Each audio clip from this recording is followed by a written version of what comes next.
On National Fentanyl Awareness Day, First Lady of Virginia Suzanne Yunkin participated in a roundtable at James Madison University on Thursday afternoon to talk about the dangers of fentanyl and how one conversation and one pill can change a life. Tax-free weekend in the Commonwealth helps locals save a few extra dollars from stocking up on pencils and notebook paper to new back-to-school outfits.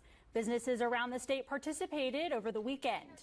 Small businesses like the Shabby Hippie Boutique and Stanton were able to offer those in their community extra incentives to shop locally for the Virginia sales tax holiday. Thank you, Grant. A drive-in movie theater in West Virginia is known for their movies under the stars. But this September, the Warner Drive-In located in Franklin will be bringing music and arts to their brand new drive-in performance stage for live performances starting on September 6th. Our Ryan Hartnett was in Franklin, West Virginia to learn about how this drive-in theater is continuing to innovate this 70-plus-year-old landmark for the Franklin community. Work is being done to restore a historic cemetery in Augusta County, where over 100 orange flags have been placed where unmarked graves have been located. The historic Whitehouse in Page County is going through a rehabilitation to preserve the history within these walls and on the property. AAA recommends drivers go around their whole vehicle, scraping off all of their windows and getting snow off the hood and roof of the car. The Virginia Department of Wildlife Resources, in partnership with the Wildlife Foundation of Virginia, awarded over $200,000 in grant funding to multiple organizations across the Commonwealth. One of those organizations was the Augusta Bird Club. She joins us live in downtown Waynesboro tonight with more. Olivia, looks like the snow is picking up a little more since the last time we spoke. Yeah, no, since the last time we spoke, the snow's definitely picked up a little bit, and now it's dark. And actually, as I was just standing here, I saw a snowplow go by, and Public Works told me earlier today that their focus overnight was to keep the primary roads open for emergency access if needed.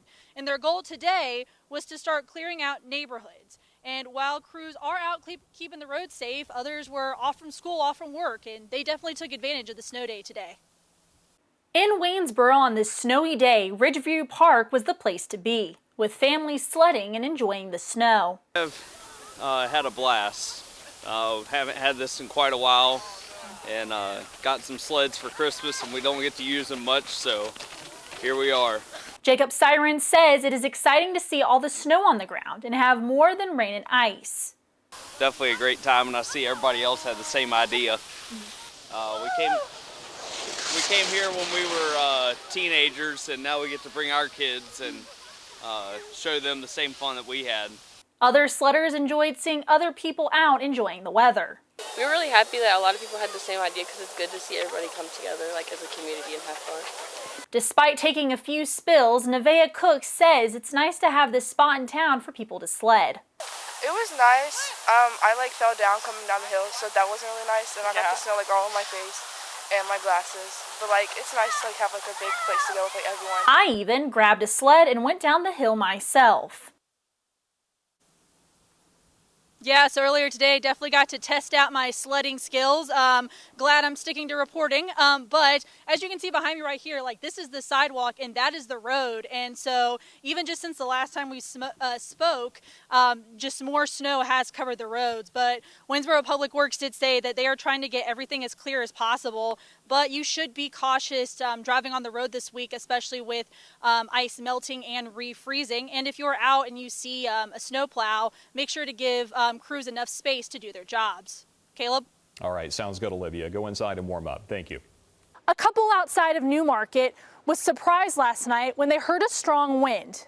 Then, once the wind had passed, went outside and noticed tree debris like this all over their property. This was due to a rare event known as a wake low. A wake low is a drop in pressure after the rain stops, a rise in temperatures, and a burst of high winds. Had a storm probably around 6:45 that came through. High wind, it was like a high burst of wind that came through, approximately 3-4 minutes long. And in that short time, the damage was done. It sounded like a train coming through for a short time. There was some limbs that was, flying through. In the moment, Richard Darrow explains how he was confused. As fast as the wind came, it was gone within a few minutes, and it was over, and it was just like, what just happened? And then we went out and assessed the damage and knew we couldn't get out of the driveway. And he still has more debris to clean up. There's another driveway that goes up on the mountain. It's probably at least 20, 25 trees up that road that are blown over and in the middle of the driveway also. The Darrows are hoping to have calmer weather moving into the weekend. Working hard for you, Olivia Whitehouse, WHSV. As of Monday, the Big Levels fire sits at 1,900 acres and is 10% contained. Jim Bartlett with the U.S. Forest Service says the recent rain helped knock down some of the smoke, which inhibited fire activity greatly. We're not seeing any of the kind of smoke that we were seeing yesterday. That's the good news on that. When it comes to dealing with wildfires, Bartlett says there are 3 components to a fire: oxygen, temperature, and fuel. And it's all about the fuel. So in wildfires, what we can do is we can remove fuel from around the fire, and then once it burns up the fuel that it has and it hits one of our containment lines where there is no longer any fuel, boom, no fuel, no fire. Some advice Bartlett has is to be extra careful with fire. We're in fall and the humidities are lower, things are still dry out there. He says a lot of work has been put in by crews in the last few days, and they have had good cooperation with the Department of Forestry and local agencies. While there are no evacuation orders in place, there are areas that are closed to the public, including Cold Springs Trail and St. Mary's Trail. Working hard for you, Olivia Whitehouse, WHSV. Our Olivia Whitehouse was able to speak with the senator. She joins us live in the studio with more. Olivia, what did you learn? Yeah, Chelsea, Senator Tim Kaine says Daikin focuses on energy efficiency. One of the reasons for the visit was to talk about some of the incentives that are in place in the tax code and making sure we keep them there. Things that we worked on in the Inflation Reduction Act a couple years back that provide tax incentives to get more and more energy efficient. Daikin has been able to seize that opportunity to grow the work that it does. Kaine says during this week he has also heard concerns about the possibility of Medicaid cuts and cuts to the Virginia Department of Health. The Virginia Department of Health, for example, got notice that about $200 million in federal funding was being cut. That will flow down to local health departments, and people are nervous about that. Kaine heard concerns of economic uncertainty around the tariffs. Senator Kaine says he hopes to get to a place of calm and no chaos. Daikin also said to WHSV in a statement that the senator saw their operations as is, especially when he toured and interacted with team members on the plant floor. They had the chance to talk with the center about policies that have or would put Daikin in a position to grow and thrive in the Shenandoah Valley. Chelsea. All right, Olivia, thank you. WHSV's Olivia Whitehouse is at the scene. She joins us live from outside of the church with our top story tonight. Olivia. Chelsea, the threat came to the church through email and was reported around 9:20 this morning. According to the Augusta County Sheriff's Office, the people who were inside the church were evacuated and sent to the Spotswood Rafine Community Center down the street. When I arrived at the community center this morning, there were people in their cars in the parking lot. Authorities had the roads blocked off. Some people that I spoke with told me they were going to a funeral at the church. The Augusta County Sheriff's Office and Virginia State Police were on scene, searching the church for several hours today, and had some help from an explosive detective canine. The church was cleared and determined safe at around 2 this afternoon. We still don't know who sent the threat, but the sheriff's office says it was sent to multiple destinations. Working hard for you, Olivia Whitehouse, WHSV. All right, Olivia, thank you. WHSV's Olivia Whitehouse is in Winchester learning more about the strikers' concerns. She joins us live now with the details. Olivia, what have you learned?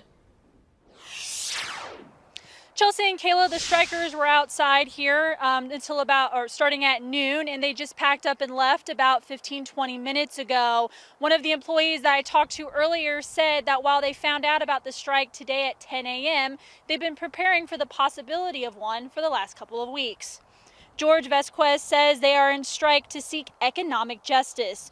hoping to get back the concessions the UAW gave up during the 2008 recession when the auto industry was struggling. Many believed those concessions, to be temporary. Those concessions that we gave up was only supposed to be temporary.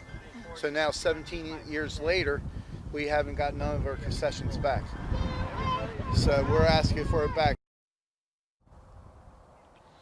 The union is asking for a 36% raise over 4 years and for a defined benefit pension for all UAW workers. The union is also asking to get rid of the tiered wage system and for a limit on the amount of time a worker can be considered temporary before getting hired full time. Vasquez says that they were happy to see all the support that they are receiving and that people were driving by and honking in support. Working hard for you, Olivia Whitehouse, WHSV.